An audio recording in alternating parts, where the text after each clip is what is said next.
Good morning. Financial അക്കൗണ്ടിങ്ങിലത്തെ issue of shares and debentures എന്ന ചാപ്റ്ററിലത്തെ അടുത്ത ക്ലാസ്സിലേക്ക് നമുക്ക് കടക്കാം. കഴിഞ്ഞ ക്ലാസ്സിൽ നമ്മൾ റീഇഷ്യൂ ഓഫ് ഫോർഫീറ്റഡ് ഷെയർസ് ഒരുവിധം അവസാനിപ്പിച്ചിട്ടുണ്ടായിരുന്നു. അത് വളരെയധികം ഇമ്പോർട്ടൻ്റ് ഒരു പോർഷനാണ്. അപ്പോൾ അത് കൃത്യമായിട്ട് പഠിച്ചു വയ്ക്കുക. അത് കഴിഞ്ഞിട്ട് ആ ചാപ്റ്ററിൽ കുറച്ച് ചെറിയ ടോപ്പിക്കുകളാണ് നമുക്കിനി ഡിസ്കസ് ചെയ്യാനുള്ളത്. അതിൽ ഒരു ടോപ്പിക്കാണ് നമ്മൾ കഴിഞ്ഞ ക്ലാസ്സിൽ ഡിസ്കസ് ചെയ്തത്, issue of shares other than consideration other than cash. അതായത് ക്യാഷ് കൊടുക്കുന്നതിന് പകരം ഏതെങ്കിലും ഒരാൾക്ക് നമുക്ക് ക്യാഷ് കൊടുക്കേണ്ട ആവശ്യം ഉണ്ടായിരുന്നു. ആ ക്യാഷ് കൊടുക്കുന്നതിന് പകരം അവർക്ക് എന്താ നമ്മൾ ഇഷ്യൂ ചെയ്യുക? ഷെയർസ് ആയിരിക്കും. നമുക്ക് റെഡി ക്യാഷ് ആയിട്ട് കൊടുക്കാനായിട്ട് നമ്മുടെ കയ്യിൽ ക്യാഷ് ഇല്ലാത്ത അവസ്ഥയിൽ നമുക്ക് എന്ത് കൊടുക്കാം? അവർക്ക് അതിന് പകരമായിട്ട് നമ്മുടെ കമ്പനിയിലത്തെ ഷെയർസ് ഇഷ്യൂ ചെയ്യാം. അതാണ് നമ്മൾ കഴിഞ്ഞ ക്ലാസ്സിൽ ഡിസ്കസ് ചെയ്തിട്ടുണ്ടായിരുന്നത്. ഇനി അതിൻ്റെ കണ്ടിന്യൂവേഷൻ ക്ലാസ്സിലേക്ക് നമുക്ക് കിടക്കാം. ഇനി അടുത്തൊരു ചെറിയൊരു ടോപ്പിക്കും കൂടിയുണ്ട്. ഇതുപോലത്തെ തന്നെയാണ് issue of shares to promoters. നമ്മൾ പ്രൊമോട്ടേഴ്സിന് ഷെയർസ് കൊടുക്കണം. അതിൽ ആരാണ് പ്രൊമോട്ടർ എന്ന് നോക്കാം. അവിടെ ഞാൻ കൃത്യമായിട്ട് എഴുതിയിട്ടുണ്ട്. Promoters are those person or firms or company who promote the company. നമ്മുടെ കമ്പനിയിലെ ബിസിനസ് പ്രൊമോട്ട് ചെയ്യാനായിട്ട് ആരൊക്കെ വർക്ക് ചെയ്യുന്നുണ്ട് അവരെയൊക്കെ വിളിക്കുന്ന പേരാണ് പ്രൊമോട്ടേഴ്സ് എന്ന് പറയുന്നത്. They are paid remuneration four their service. അപ്പോൾ നമ്മുടെ കമ്പനിയുടെ പ്രൊമോഷൻ വർക്ക് അണ്ടർടേക്കൻ ചെയ്യുന്ന ആൾക്കാരെയാണ് പ്രൊമോട്ടേഴ്സ് എന്ന് വിളിക്കുമെന്ന് പറഞ്ഞു. ദെൻ അവർ ചെയ്യുന്ന ഈ വർക്കിന് നമ്മൾ എന്ത് കൊടുക്കണം? റെമ്യൂണറേഷൻ കൊടുക്കണം. This may be paid in cash or in the form of shares. നമുക്കപ്പോൾ ഇവർക്ക് cash remuneration in the form of cash ആയിട്ടും കൊടുക്കാം. ചില കമ്പനികൾ അവർക്ക് എന്ത് ചെയ്യും? In the form of shares കൊടുക്കും. കാരണം അവരുടെ കയ്യിൽ ലിക്വിഡ് ക്യാഷ് എടുത്തു കൊടുക്കാൻ ഇല്ലാത്തൊരവസ്ഥയാണെങ്കിൽ അവരെന്ത് ചെയ്യും? ഈ ഷെയറിന് നേരത്തെ നമ്മൾ അസറ്റ് വാങ്ങാൻ ഷെയർ കൊടുത്തില്ലേ, അതുപോലെ തന്നെ ഇവർക്കും ഉള്ള റെമ്യൂണറേഷൻ ഷെയർ ഫോമിൽ കൊടുക്കും. അതാണ് ഇവിടെ പറയുന്നത് issue of shares to promoters. The remuneration to the promoters. The promoters are the person who work for the promotion of the company. May be paid in the form of cash or in the form of shares. If it is in the form of share, the accounting treatment is discussed here. നമ്മൾ നോക്കണം അവൻ്റെ journal entry. Goodwill account debtor to share capital. നമുക്കറിയാം നമ്മുടെ goodwill എന്ന് പറഞ്ഞാൽ നമുക്കറിയാം it is intangible assets. അൽപ്പേര് നമ്മുടെ പ്രൊമോഷന് വേണ്ടി വർക്ക് ചെയ്യാന്ന് വെച്ചാൽ നമ്മുടെ ബിസിനസ്സിന് നല്ല ഇത് ഉണ്ടാവാനായിട്ട്, നല്ല ബിസിനസ് ഉണ്ടാക്കാനായിട്ട്, നമ്മൾ ഡിമാൻഡ് ഉണ്ടാക്കാനൊക്കെ വേണ്ടി ചെയ്യുന്നത്. അപ്പോൾ നമ്മളത് ഗുഡ് വിൽ അക്കൗണ്ടിലേക്ക് നമ്മൾ ഡെബിറ്റ് ചെയ്യാം. Goodwill account debtor to share capital. അതിൻ്റെ പേരിലാണ് എക്സ്പെൻസ് പോകേണ്ടത്. Goodwill account debtor to share capital. അപ്പോൾ നമ്മൾ ഏതെങ്കിലും ഒരു പ്രൊമോട്ടർക്ക് നമ്മൾ in the form of cash ഷെയറിൽ പേയ്മെൻറ്റ് നടത്തുകയാണെങ്കിൽ എന്താ ജേർണൽ എൻട്രി വരിക? Goodwill account debtor to share capital. ഇപ്പോൾ ഇങ്ങനൊരു ക്യാഷ് രൂപത്തിലാണെങ്കിൽ എന്താ ജേർണൽ എൻട്രി വരിക? സെയിം തന്നെ goodwill account debtor to ഈ ഷെയർ ക്യാപിറ്റലിന് പകരം ക്യാഷ് എഴുതാം. ഇവിടെ നമ്മൾ ഷെയർ ക്യാപിറ്റലിൻ്റെ കാര്യമായിട്ട് ഡിസ്കസ് ചെയ്യുന്നത് goodwill account debtor to share capital. Okay, ഇതൊരു ചെറിയൊരു പ്രോബ്ലമാണ്, ഞാൻ വായിക്കാം. Global company limited was registered with a capital of 5 lakhs in shares of rupees 10 each. The company acquired the business of Asha Traders for rupees 1,50,000, payable rupees 1 lakh in the form of shares and balance in cash. 6,000 shares issued to promoters for their service. Remaining shares were issued to the public with which were fully subscribed and fully paid in full. Give journal entry in the books of company. അതായത് ഒരു global കമ്പനിക്ക് എത്ര share capital ഉണ്ട്? 5 lakh shares ഉണ്ട്. ഒരു ഷെയറിന് 10 രൂപ വെച്ച് 5 lakh rupeesൻ്റെ shares ഉണ്ട്. Then the company acquire the business of Asha traders. വേറൊരു കമ്പനിയിൽ നിന്ന് നമ്മൾ ആശ ട്രേഡേഴ്സിൻ്റെ ബിസിനസ്സും കൂടി നമ്മൾ എടുത്തു. എത്ര രൂപയ്ക്കുള്ളത്? ആശ ട്രേഡേഴ്സിന് ആകെയുള്ള ബിസിനസ് എന്ന് പറയുന്നത് 1,50,000 ആണ്. അപ്പോൾ 1,50,000 rupees കൊടുത്തിട്ട് നമ്മൾ ആ ബിസിനസ്സും കൂടി നമ്മൾ അണ്ടർടേക്കൺ ചെയ്തു. അതിൽ ഈ 1,50,000 നമ്മൾ കൊടുത്തത് എങ്ങനെയാണെന്ന് വെച്ചാൽ 1,00,000 ഷെയർ ആയിട്ടും 50,000 ക്യാഷ് ആയിട്ടും. നമ്മൾ അപ്പോൾ ആശ ട്രേഡേഴ്സിൻ്റെ ബിസിനസ് നമ്മൾ എടുക്കുമ്പോൾ നമ്മൾ അവർക്ക് ഇൻ റിട്ടേൺ എന്തെങ്കിലും കൊടുക്കണം. 1,50,000 ഇങ്ങോട്ട് എടുക്കുമ്പോൾ അവർക്ക് ക്യാഷ് ആയിട്ട് കൊടുക്കണം. ക്യാഷ് ആയിട്ട് കൊടുക്കാനായിട്ട് എൻ്റെ കയ്യിൽ 50,000 ഉണ്ടായിരുന്നല്ലോ. ബാക്കിയുള്ള 1 lakh ഞാൻ എന്തായിട്ട് കൊടുത്തു? ഷെയർസ് ആയിട്ട് കൊടുത്തു. അതൊരു question. Then 6,000 shares were issue to the promoters for their service. നമ്മൾ 6,000 ഷെയർസ് നമ്മൾ ആർക്ക് കൊടുത്തിട്ടുണ്ട്? പ്രൊമോട്ടേഴ്സിന് കൊടുത്തിട്ടുണ്ട്. റിമൈനിങ് ഷെയർസ് അപ്പോൾ 5 ലക്ഷം ഷെയർസാണുള്ളത്. അതിൽ നമ്മൾ കുറച്ച് ആശ ട്രേഡേഴ്സിന് കൊടുത്തു, കുറച്ച് നമ്മൾ പ്രൊമോട്ടേഴ്സിന് കൊടുത്തു. ബാക്കി വരുന്ന ഷെയർസ് ആർക്ക് കൊടുത്തു? പബ്ലിക്കിന് കൊടുത്ത് നമ്മൾ സബ്സ്ക്രൈബ് ചെയ്തു. നമ്മളോട് ജേർണൽ എൻട്രി എഴുതാനായിട്ട് പറഞ്ഞിരിക്കണം. നമുക്ക് ജേർണൽ എൻട്രി എഴുതാനായിട്ട് പോവാം. അപ്പോൾ ആദ്യം നമ്മൾ നമ്മുടെ അസറ്റ് ആശ ട്രേഡേഴ്സിൽ നിന്ന് വാങ്ങേണ്ട ജേർണൽ എൻട്രി എഴുതാം. അത് അസറ്റായിട്ടാണ് നമ്മൾ ട്രീറ്റ് ചെയ്യുക. അപ്പോൾ നമ്മൾ നേരത്തെ issue of shares consideration other than cash പറഞ്ഞില്ലേ, അതിൻ്റെ ജേർണൽ എൻട്രി എഴുതണം. എന്തായിരുന്നു? അസറ്റ് അക്കൗണ്ട് വെണ്ടറിൻ്റെ അതന്നെ asset account debtor to vendor account. ഇവിടെ വെണ്ടറിന് കൃത്യമായിട്ട് പേരുണ്ട്, അപ്പോൾ പേര് എഴുതിക്കോ, ആശ ട്രേഡേഴ്സിന് എഴുതാം. അപ്പോൾ asset account debtor to vendor account എത്ര രൂപ വരെ പുറത്തുള്ളതാണ്? 1,50,000. അത് നമ്മൾ ഡെബിറ്റും ക്രെഡിറ്റും നമ്മൾ എഴുതി. ദെൻ അടുത്ത ജേർണൽ എൻട്രി എന്തായിരുന്നു? Asha traders account debtor to share capital. നമ്മൾ ഷെയർ ക്യാപിറ്റലായിട്ട് കൊടുക്കുന്നുണ്ട്. അപ്പോൾ ആശ ട്രേഡേഴ്സ് അക്കൗണ്ട് ഡെറ്ററിൻ്റെ നേരെ നമ്മൾ എത്ര എഴുതി? 1,50,000 എഴുതി. ഇനി ഷെയർ ആയിട്ട് എത്ര രൂപ കൊടുത്തത്? കൃത്യമായിട്ട് ക്വസ്റ്റ്യനിൽ പറഞ്ഞിട്ടുണ്ട് 1,00,000 അപ്പോൾ ഷെയർ ക്യാപിറ്റലിന് നേരെ 1,00,000 എഴുതി. ബാലൻസ് ക്യാഷ് ആയിട്ട് കൊടുത്തു എന്ന് പറഞ്ഞിട്ടുണ്ട്. അപ്പോൾ ടു ബാങ്ക് 50,000 നമ്മൾ ക്യാഷ് ആയിട്ട് കൊടുത്തു. അപ്പോൾ ആദ്യത്തെ ക്വസ്റ്റ്യൻ്റെ ആൻസർ കഴിഞ്ഞു. ആദ്യം നമ്മൾ പർച്ചേസ് ചെയ്തതിൻ്റെ ജേർണൽ എൻട്രി എഴുതി. Asset account debtor to Asha traders account എത്ര രൂപയുടെ വെറുത്തുള്ളതാണ് നമ്മൾ മേടിച്ചേക്കുന്നത്? 1,50,000. അപ്പോൾ asset account debtor 1,50,000 to Asha traders 1,50,000. ഇനി നമുക്ക് ഒരു പേയ്മെൻറ്റ് നടത്തുന്നത് എഴുതണം. ആ പേയ്മെൻറ്റ് നടത്തുന്നത് 1.50 1,00,000 ഷെയറും ബാക്കി 50,000 ക്യാഷുമായിട്ടാണ്. അപ്പോൾ എന്താ ജേർണൽ എൻട്രി വരിക? Asha traders account debtor 1,50,000 to share capital എത്രയാണ്? 1,00,000 ടു ബാങ്ക് 50,000. അപ്പോൾ നമുക്ക് അവർക്ക് കൊടുക്കാനുള്ള മൊത്തം നമ്മൾ കൊടുത്തു കഴിഞ്ഞു. ഫസ്റ്റ് ക്വസ്റ്റ്യൻ കഴിഞ്ഞു. സെക്കൻഡ് എന്തായിരുന്നു? ഒരു 6,000 ഷെയർസ് ആർക്ക് ഇഷ്യൂ ചെയ്തേക്കുന്നു? പ്രൊമോട്ടേഴ്സിന് ഇഷ്യൂ ചെയ്തേക്കുന്നു. നമ്മൾ തൊട്ട് മുമ്പത്തെ സ്ലൈഡിലെ പ്രൊമോട്ടേഴ്സിന് ഇഷ്യൂ ചെയ്യുമ്പോൾ ജേർണൽ എൻട്രി പഠിച്ചു. എന്താണ്? Goodwill account debtor to share capital. അതിനോട് എഴുതുക goodwill account debtor to share capital. 6,000 shares ആണ് റുപ്പീസിലാണ് തന്നിരിക്കുന്നത്. 6,000 ഷെയർസ്. ഒരു ഷെയറിന് എത്ര രൂപയാണ് മുകളിൽ പറഞ്ഞിട്ടുണ്ട്? 10 രൂപ. അപ്പോൾ 6,000 × 10 60,000. 60,000 നമ്മൾ എഴുതി.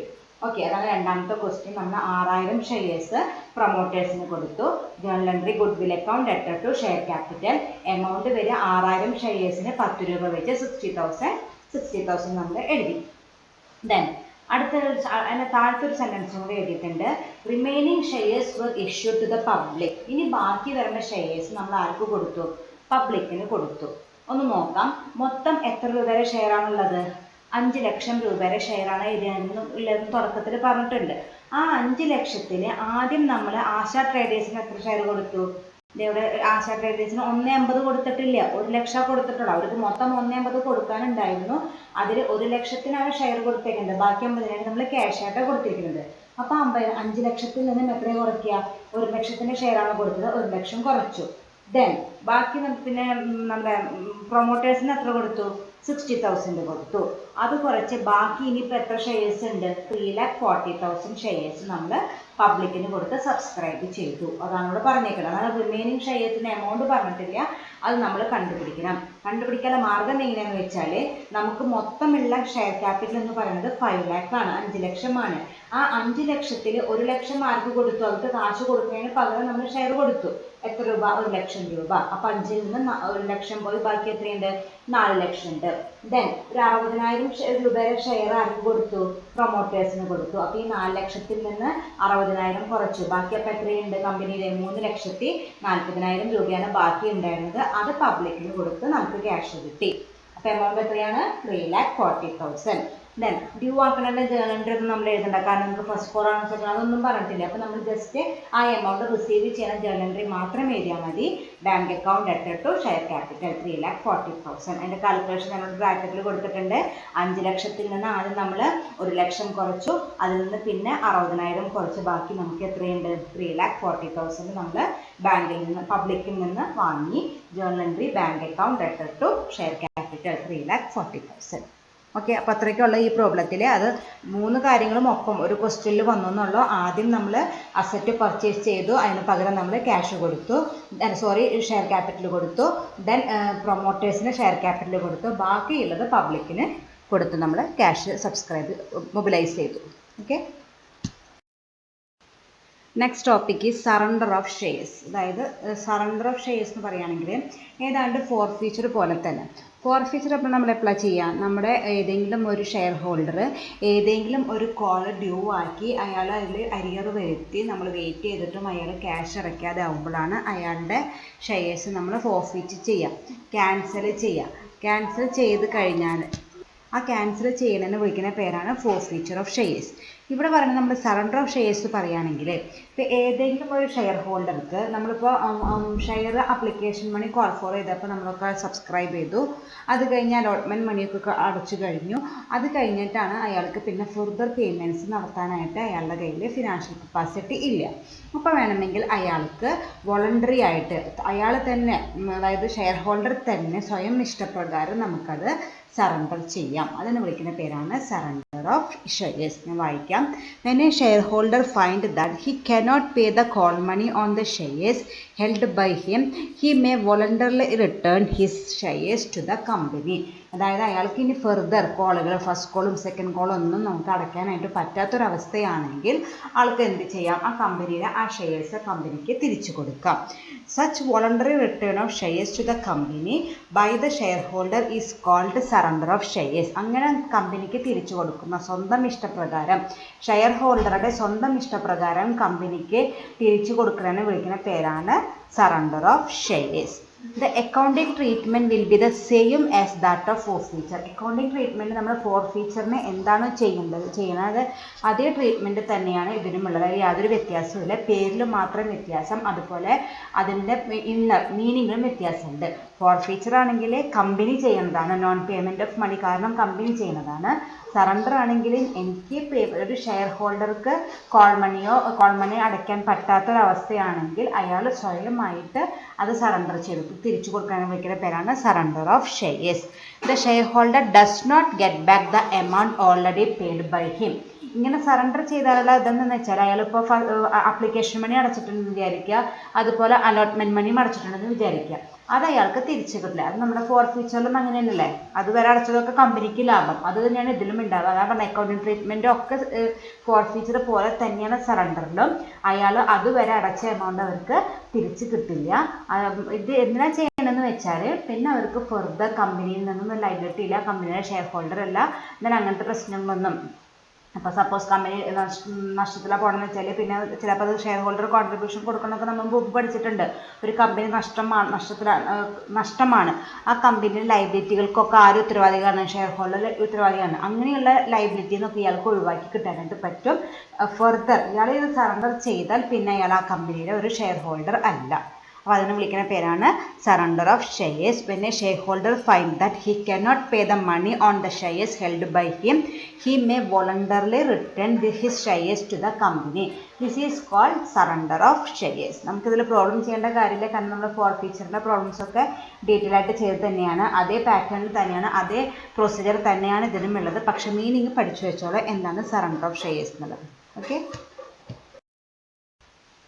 Next is difference between forfeiture and surrender of shares. നമ്മൾ പറഞ്ഞു ഫോർഫീച്ചർ എന്താണെന്ന് പഠിച്ചു, സറണ്ടർ എന്താണെന്ന് പഠിച്ചു, അക്കൗണ്ടിങ് ട്രീറ്റ്മെൻറ്റ് ഒക്കെ സെയിം ആണെന്നും പഠിച്ചു. പക്ഷേ അവ തമ്മിൽ തിയറട്ടിക്കൽ ഡിഫറൻസ് ഉണ്ട്, അതാണ് നമ്മൾ ഡിസ്കസ് ചെയ്യാൻ പോകുന്നത്. ഫസ്റ്റ് ഡിഫറൻസ് പറയുന്നത് എന്താണെന്ന് വെച്ചാൽ it is made by the company after arrears become due. നമുക്കറിയാം ഇത് ഫോർഫീച്ചർ എന്ന് പറയുന്നത് it's a activity from the part of the കമ്പനിയുടെ ഒരു ആക്ടിവിറ്റിയാണ്. നമ്മൾ ഏതെങ്കിലും ഒരു പേയ്മെൻറ്റ് അല്ലെങ്കിൽ ഏതെങ്കിലും ഒരു കോൾ ഡ്യൂ വരുത്തി അത് അരിയർ ആയാൽ നമ്മളത് എന്ത് ചെയ്യും? ഫോർഫീച്ചർ ചെയ്യും. അതാണ് ഫോർഫീച്ചർ എന്ന് പറയുന്നത്. Surrender means it is made by the share holders when they find difficulty to pay arrears. It is made by the shareholder when they find a difficulty to pay the arrears. നമുക്ക് ഒരു share ഹോൾഡർക്ക് arrear payment നടത്താനായിട്ട് ബുദ്ധിമുട്ട് വരാണെങ്കിൽ ആൾ നടത്തുന്ന share holder ഭാഗത്തുള്ള activity ആണെന്ന് പറയുന്നത് surrender of shares. Then second difference is it is compulsory. Forfeiture ചെയ്യണമെന്ന് compulsory ആണ്. ഏതെങ്കിലും ഒരു ഷെയർ ഹോൾഡർ ഫോൾട്ട് വരുത്തിയാൽ, അരിയർ വരുത്തിയാൽ അയാളുടെ ഷെയർസ് നിർബന്ധമായിട്ട് നമ്മൾ ഫോർഫീച്ചർ ചെയ്തിരിക്കണം. But surrender is not compulsory. അത് ആരുടെ ഭാഗത്ത് ഉണ്ടാവുന്നതാണ്? ഷെയർ ഹോൾഡറുടെ ഭാഗത്ത് ഉണ്ടാവുന്നതാണ്. അത് ഞാൻ നേരത്തെ പറഞ്ഞത് എന്തിനാണ് ചെയ്യണമെന്നുള്ളത്. അയാൾക്ക് ഇനി ഫർദർ ലൈബിലിറ്റി കമ്പനിയുടെ ഭാഗത്തു നിന്നും further liability as A share holder എന്ന പേരിൽ കൂടുതൽ ബാധ്യതകൾ ഉണ്ടാകാതിരിക്കാൻ വേണ്ടി ഷെയർ ഹോൾഡറുടെ ഭാഗത്ത് നിന്ന് അയാൾ ആ റിസ്ക് തലേന്ന് മാറ്റിവെക്കാൻ വേണ്ടി വേണമെങ്കിൽ എന്ത് ചെയ്യാം? സറണ്ടർ ചെയ്യാം. It is not compulsory. Then third one is it is carried out by directors. Forfeiture ആരാ ചെയ്യേണ്ടത്? കമ്പനി ഡയറക്ടേഴ്സാണ് ചെയ്യേണ്ടത്. മറ്റേതാരാ ചെയ്യേണ്ടത്? ഷെയർ ഹോൾഡേഴ്സാണ് ചെയ്യേണ്ടത്. It is carried out by shareholders. Next one is the directors forfeit the shares of the share holder.